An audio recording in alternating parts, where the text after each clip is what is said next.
Hello guys, welcome back again to my channel. Bersama saya Hansen di sini dan seperti biasanya setiap harinya saya akan buatkan video seputar cryptocurrency. Apa kabar kalian hari ini semuanya? Semoga dalam keadaan yang baik-baik saja. Teman-teman, di video hari ini kita akan kembali membahas apa yang kira-kira sedang terjadi di Bitcoin secara price action dan juga ada salah satu senario yang bisa saja terjadi ke Bitcoin yang kemungkinan bisa membuat banyak sekali orang surprise. Apa senario tersebut? Kita bakalan bahas di video hari ini, namun sebelum itu kita bakalan mulai dari CoinMarketCap terlebih dahulu. Per hari ini teman-teman, secara global market cap crypto berada di angka 1,17 triliun dolar atau turun sekitar 0,33%. Nah, di top 10 coin sendiri sebenarnya kita melihat keadaannya dominan berwarna merah. Ada dua yang hijau, yaitu adalah Solana dan Tron, menjadikan Solana hari ini sebagai top performer dengan kenaikan 1,67% menuju 24,68 dolar. So, itu adalah outlook sementara dari beberapa top coin yang ada. Sekarang kita langsung aja masuk ke data dan berita terbaru hari ini. Nah, teman-teman, semalam kita mendapatkan data sebenarnya yang cukup penting dari Amerika Serikat, yaitu adalah data CPI atau tingkat inflasi dari Amerika Serikat. Dan datanya adalah kita melihat CPI keluar di angka 3,2%, alias terjadi kenaikan 0,2% dari yang awalnya 3%. Which is sebenarnya lebih baik daripada ekspektasi, yaitu adalah 3,3%. Selain itu juga core inflation rate itu juga menunjukkan sebenarnya hal yang positif, yaitu adalah kembali penurunan dari 4,8% menjadi 4,7%. So, teman-teman, harusnya kita memang melihat market itu mengalami atau menciptakan reaksi positif. Dan semalam ketika saya live streaming memang gold itu cenderung nge-pump tapi kemudian kembali di-dump karena kita melihat dollar index itu justru kembali menguat. Dan teman-teman, sebenarnya itu tidak membuat saya surprise ya, karena saya sampaikan di video kemarin apabila teman-teman kita kemudian melihat CPI itu mengalami kenaikan, alias berada di range misalnya 3,2 sampai 3,3, harusnya kita akan melihat selling pressure di market, tetapi mungkin tidak akan ekstrim. Kecuali kalau misalnya kita berada di atas 3,3, misalnya sampai ke 3,4 atau 3,5, itu baru kita akan melihat selling pressure yang ekstrim. Kita baru bisa expect akan ada reaksi positif jika CPI itu stay di angka 3% atau justru di bawah 3%. So, secara overall itulah yang terjadi di market. Kita melihat ada slightly selling pressure, tidak hanya di stock market Amerika, tetapi juga di gold dan juga di cryptocurrency yang sebenarnya secara general itu masih dalam keadaan sideways. Oke? Itu yang pertama. Dan jangan lupa teman-teman bahwa malam hari ini kita juga kedatangan satu data yang cukup penting dari Amerika, yaitu adalah data PPI gitu ya. Jadi ini juga sedikit banyak mungkin bisa menciptakan volatility menjelang closing stock market Amerika, dan juga ini tentunya bisa berdampak ke dollar index yang tentunya akan berpengaruh juga ke Bitcoin. Nah, ini dia teman-teman. Salah satu skenario yang kemungkinan masih jarang sekali orang-orang yang percayai bisa terjadi, tetapi kalau misalnya sampai terjadi bisa aja membuat sebagian orang itu surprise. Tetapi bagi saya harusnya ini adalah senario yang paling disukai kalau misalnya teman-teman merupakan investor dan sudah cukup akumulasi sekarang. Kenapa? Ini menurut pandangan dari Credible ya teman-teman, bahwa why the next Bitcoin halving in April or May 2024 will likely mark our bull cycle top rather than start like many are expecting, and why we will be likely in the depth of major bear market by 2025. Jadi intinya dia menyampaikan bahwa bagaimana jika ternyata event yang ditunggu-tunggu oleh para investor cryptocurrency terutama di Bitcoin, yaitu adalah halving event Bitcoin, itu justru rupanya bakalan menjadi penanda top dari cycle bull market kali ini. Dan saya yakin teman-teman kalau hal tersebut yang terjadi, akan banyak sekali orang-orang yang terjebak untuk membeli di pucuk. Dan jika memang sebelum halving kita bisa nyampe ke all-time high yang baru, maka skenario ini menurut saya mempunyai chance yang lebih tinggi untuk terjadi.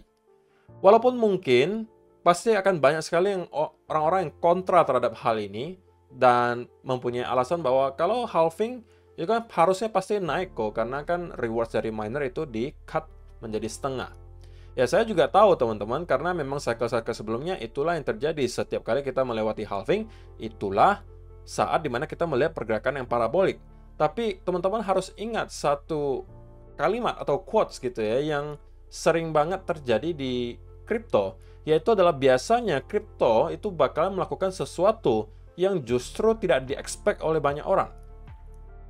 Seperti misalnya contohnya ya, yang paling fresh gitu. Kita bicara tahun 2021, ketika itu semua orang merasa bahwa Bitcoin harusnya akan nyampe ke angka 100.000 dolar. Ketika kita rally ke angka 69.000 di sini, mungkin saya bisa katakan 80-90% menyatakan bahwa kita harusnya akan nyampe ke 100.000 dolar. Tapi pada kenyataannya apa yang terjadi? Kita justru masuk ke bear market. Itu adalah contoh terakhir, teman-teman. Contoh sebelumnya lagi, di tahun 2017 misalnya. Orang-orang mengatakan bahwa ketika Bitcoin di harga 10.000, itu sudah luar biasa mahal gitu. Udah sangat overvalue. Tetapi kemudian yang terjadi apa? Kita justru bisa nyampe ke angka 20.000. Nah, pertanyaannya, ini tentunya bukan garansi ya teman-teman. Ini hanya sebuah prediksi gitu, yang bisa saja sangat salah, bisa aja gitu. Tapi kalian juga sekali lagi harus siap jika memang senario ini yang terjadi gitu. Bahwa kalau misalnya ternyata kita justru langsung rally dari sini dan membuat pergerakan yang parabolik, maka ini bisa menjadi salah satu roadmap kalian gitu. Bisa aja ketika halving justru kita akan drop dan masuk ke bear market yang baru.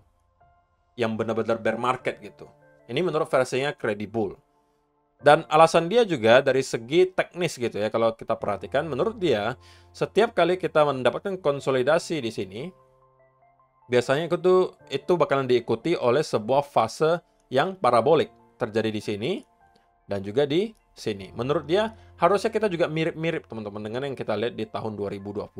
Dan kita juga akan membuat fase parabolik seperti ini. Dan jika memang sesuai dengan yang sudah terjadi dengan sebelum-sebelumnya, di mana kita biasanya bakalan naik 6-8 kali lipat daripada yang kita lihat di sini, itu targetnya itu bakalan di sekitaran angka 150.000 dolar untuk Bitcoin, topnya.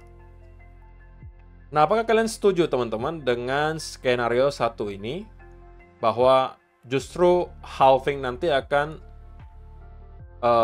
menandakan top dari bull market cycle kita kali ini, ataukah kalian masih berpegang teguh dengan senario di mana setelah halving beberapa bulan kemudian kita akan masuk ke fase parabolik? Silakan kalian kasih komentar kalian di kolom komentar di bawah. Dan juga untuk mengulangi lagi statement yang saya sampaikan beberapa kali sebelumnya, bahwa kalau kita lihat volume perdagangan teman-teman di futures terutama untuk beberapa bulan belakangan, itu terlihat sebenarnya sangat kecil. Sehingga kalau kita lihat angka-angka likuidasi itu tidak lagi sebanyak ketika kita di tahun 2021. Pada saat itu kita bisa melihat likuidasi angkanya sampai di atas 500 juta dolar, bahkan tidak jarang itu sampai bilionan dolar dalam 24 jam. Dan angka tersebut hampir tidak pernah lagi kita lihat dalam beberapa bulan terakhir, menunjukkan bahwa memang volume perdagangan di futures itu tidak sebesar di tahun 2021, menunjukkan bahwa para retails juga tidak lagi sebanyak pada saat itu. Sehingga sebenarnya ini mencerminkan bahwa kita memang belum sama sekali masuk ke namanya fase euforia. Retail-retail yang masuk di tahun 2021, kebanyakan itu belum masuk sekarang gitu, karena mereka tidak tertarik. Kenapa tidak tertarik? Orang harganya masih stuck gitu loh. Mereka baru mau beli kalau kita sudah masuk ke fase parabolik. Di mana justru pada saat itu teman-teman yang sudah akumulasi dari sekarang itu udah harus start distribusi di sana. Oke? Dan ini sebenarnya adalah sesuatu yang menurut saya positif harusnya. Semakin sedikit orang-orang yang menjadi traders yang menggunakan leverage yang besar, semakin sedikit model trader seperti itu, ya semakin kecil pula insentif para market maker untuk melakukan manipulasi. So, bagi saya ini adalah sebuah pertanda positif gitu ya.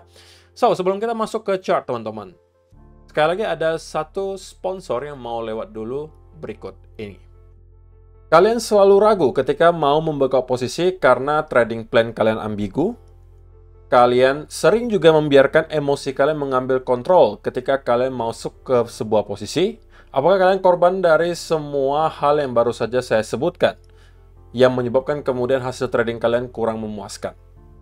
Jika memang benar, kemungkinan chart prime bisa menjadi salah satu solusi untuk kalian.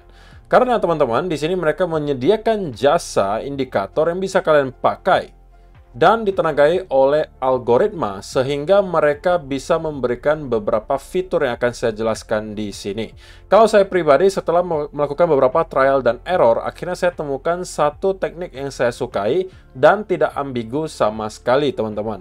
Saya akan jelaskan apa itu, tapi pada intinya Chart Prime merupakan salah satu platform yang menyediakan jasa di mana dia menyediakan beberapa indikator yang bisa kalian pakai, di antaranya Market Dynamic Pro, Market Oracle Pro, dan juga Prime Oscillator Pro.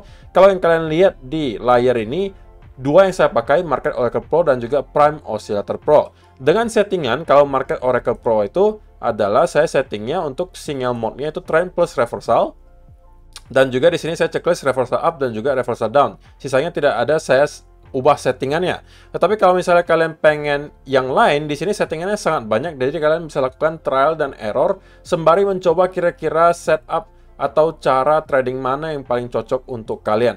Nah, kenapa saya katakan ini bisa menyelesaikan masalah di mana kalian tidak akan ambigu ketika mengambil posisi? Karena di sini mereka langsung akan print di chart. Misalnya saya ambil teknik reversal, padukan antara teknik reversal di sini dan juga Prime Oscillator Pro, di mana saya hanya akan masuk ke sebuah posisi apabila mereka memberitahu saya ada indikasi akan ada reversal, tetapi saya tambahkan juga dengan confluence apabila Prime Oscillator Pro di sini menunjukkan area overbought atau oversold, atau yang ketiga ada divergence. Contohnya seperti apa, teman-teman? Contohnya adalah di sini. Jika teman-teman perhatikan, kita di sini mendapatkan ada indikasi reversal, disertai juga Prime Oscillator Pro itu menunjukkan area oversold.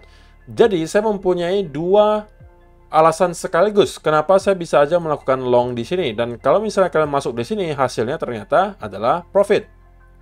Tetapi jika teman-teman perhatikan yang di sini ada indikator juga reversal di sini. Tetapi jika Prime Oscillator Pro di sini tidak menunjukkan area oversold, maka saya tidak akan masuk ke posisi tersebut. Sehingga ini tidak ambigu, teman-teman. Kalian cukup melihat dua konfirmasi ini dan kalian bisa masuk. Dan kalian bisa backtest strategi ini ke chart kesayangan kalian. Kalau saya lebih senangnya itu mungkin di gold. Contoh berikutnya di sini, teman-teman. Kita kembali melihat ada indikasi reversal dan juga indikator menunjukkan area oversold. Di sini kalian bisa overbought, kalian bisa perhatikan. Dan pada akhirnya yang terjadi adalah kita reverse, dan harusnya kalau kalian masuk di sini kalian bisa menghasilkan cuan yang lumayan banget. Dan di sini juga sama, teman-teman. Kalau kalian lihat, ini juga saya akan masuk ke posisinya. Kenapa? Karena di sini memang kita tidak overbought, tetapi ada indikasi divergence, di mana kalian bisa melihat ada ditandai dengan garis merah di sini. Kalau di bawah, divergence-nya akan ditandai dengan garis biru atau hijau. Kalau biru itu berarti menandakan ada divergence yang berkelanjutan. Kalau hijau berarti ada satu divergence di sini. Jadi, teman-teman, kalian bisa memadukan berbagai cara yang disediakan oleh Chart Prime di sini, yang kebetulan juga lagi akan diskon 30% apabila kalian mendaftar dan juga bertransaksi dengan link yang sudah saya sediakan di kolom description box di bawah. Jadi kalau misalnya kalian berlangganan dan kalian menggunakan link tersebut, kalian akan dapat diskon spesial 30% untuk mendapatkan berbagai indikator yang menurut saya akan membantu kalian untuk dapat trading lebih baik. So, kalau misalnya tertarik, langsung aja cek di kolom description box di bawah. Kita lanjut ke videonya. Oke, itu dia. Kalau misalnya teman-teman tertarik, silakan langsung aja cek link yang sudah ada di kolom description box di bawah.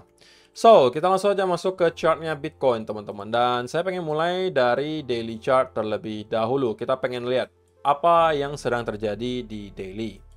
So, teman-teman, seperti yang sudah saya sampaikan di video kemarin, bahwa apabila kita bisa melihat Bitcoin itu kembali closing di bawah area ini, bagi saya itu harusnya pertanda bahwa market masih akan kembali drop, kemungkinan nyampe ke sekitaran area 29.000 sampai ke 28.600-an kurang lebih. Ini range berikutnya.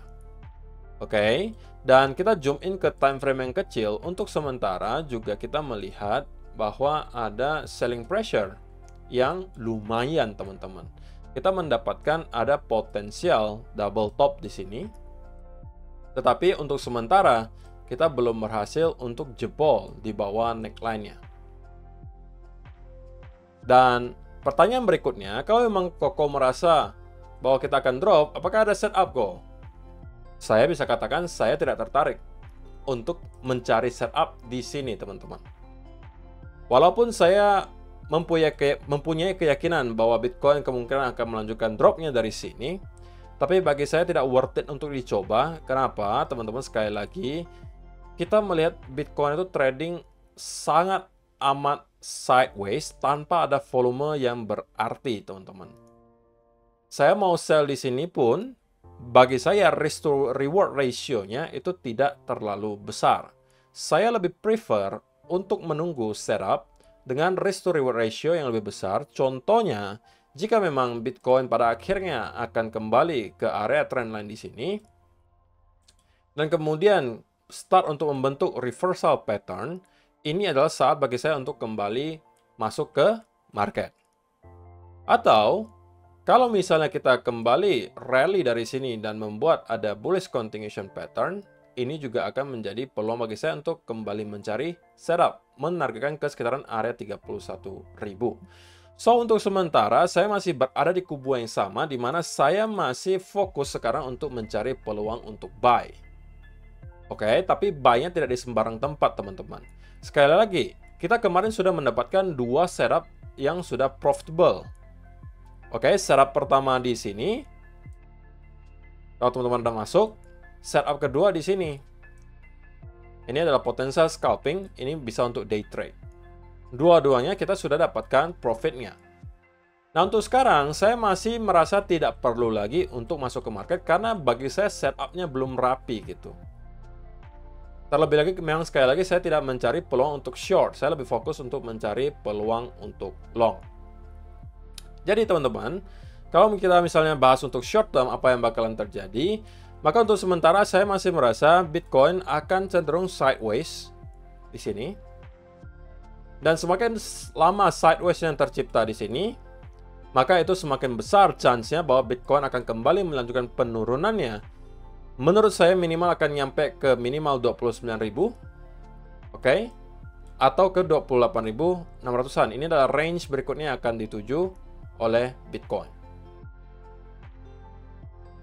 Nah, lalu apa kira-kira yang bisa menginvalidasi senario ini? Oke. Yang bisa menginvalidasi senario ini sesimpel kalau ternyata teman-teman kita membuat ada semacam push yang sangat impulsif. Kemudian ada konsolidasi, break lagi di atas area di sini, konsolidasi. Nah, ini bisa menginvalidasi senario yang tadi saya sampaikan. Oke, tetapi kalau misalnya kita hanya terkonsolidasi di sekitaran area di sini, ini memperbesar chance bahwa kita akan start untuk mengalami drop berikutnya ke bawah. Dan kalau memang ada sebuah pattern yang jelas di sini ada setup, itu mungkin teman-teman bisa jadikan sebagai peluang untuk short. Kalau misalnya ternyata kita ada membuat wave kedua atau ketiga di sini, kemudian drop, ini membentuk bear flag, ini akan menjadi setup yang valid. Tapi kalau misalnya untuk sekarang, bagi saya belum ada setup apapun yang bisa dimanfaatkan. Sekali lagi, itulah fungsinya teman-teman itu bisa cari setup di aset kelas lain. Tidak harus terfokus ke Bitcoin. Kalaupun pengen di crypto, cobalah di altcoin. So, saya rasa itu saja yang perlu saya sampaikan di video hari ini, teman-teman. Terima kasih untuk kalian yang sudah menonton sampai selesai. See you in the next video. Bye-bye.